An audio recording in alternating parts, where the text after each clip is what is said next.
আসসালামু আলাইকুম। হ্যালো বন্ধুরা, আশা করি সবাই ভালো আছো। আলহামদুলিল্লাহ আমি ভালো আছি। আজকে আরেকটি রুলস, সেটা হচ্ছে অক্সিলারি ভার্ব না থাকলে অ্যাসাটিভকে ইন্ট্রোগেটিভ করার নিয়ম। শুরুতে আমরা টেন্স নির্ণয় করব, এটি কোন টেন্সে আছে, পাস্ট ইনডেফিনিট নাকি প্রেজেন্ট ইনডেফিনিট। যদি প্রেজেন্ট ইনডেফিনিট থাকে তাহলে আমরা জানি ডু অথবা does, third person singular number ক্ষেত্রে ডাজ, বাকি সব ক্ষেত্রে ডু। যদি পাস্ট ইনডেফিনিট থাকে তাহলে আমরা ডিড বসাবো। তাহলে প্রথমে বলবো ডু, ডাজ অথবা ডিড। তারপরে অ্যাজ ইউজুয়াল নট থাকলে আমরা নট দিব না, না থাকলে নট দিব।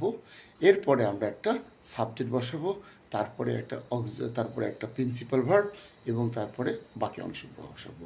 যেমন বলতে পারি he he went to market, didn't he go to market, he came comes here, doesn't he come hair.